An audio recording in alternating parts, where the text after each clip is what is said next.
People always tell you that knowledge is power. They tell you to never stop searching, never stop asking questions. I'm recording this to tell you that they are wrong. Sometimes ignorance isn't just bliss, it's survival. I turned 45 today. I should have a family. I should have a career. Instead, I have a box of tapes I can't destroy and a memory I can't erase. I spent the last 2 decades trying to understand what I saw that night. I thought if I solved the mystery, the fear would go away. It didn't. It just got closer. If you find something that doesn't belong to you, leave it. Walk away. Don't be like me.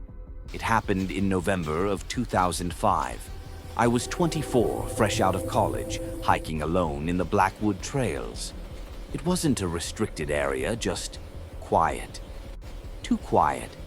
I remember seeing something reflective near the base of an old oak tree. It wasn't trash. It was placed there on purpose. It was a standard high-8 camcorder. The battery was dead, but the casing was intact. No moisture, no rust, like someone had left it there an hour ago.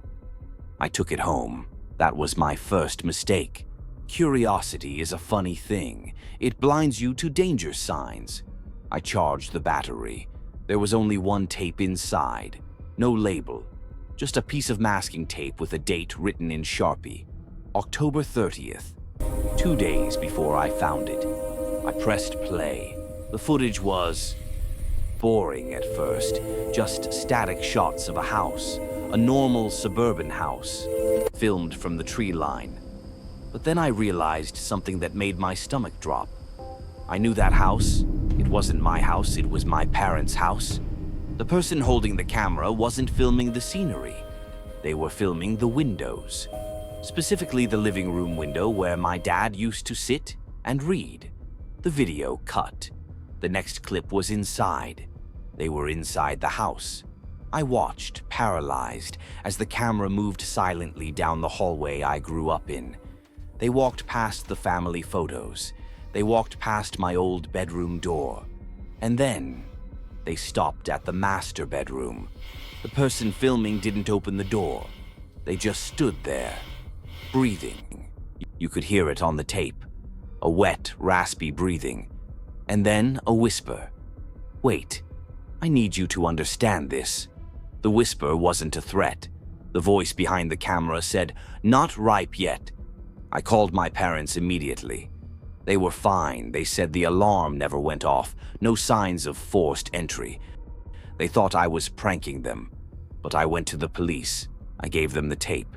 They analyzed it for weeks. Do you know what they found? Nothing. No fingerprints. The DNA on the strap was degraded, or so they said. But the timestamp? The timestamp on the video when they were inside the house, it was dated 3 years in the future. I obsessed over it. How could a tape recorded in 2005 show a date from 2008? I watched the house every night. I installed cameras. I ruined my relationship with my parents because I was so paranoid. And then, in 2008, my dad got sick. It wasn't an intruder. It was cancer.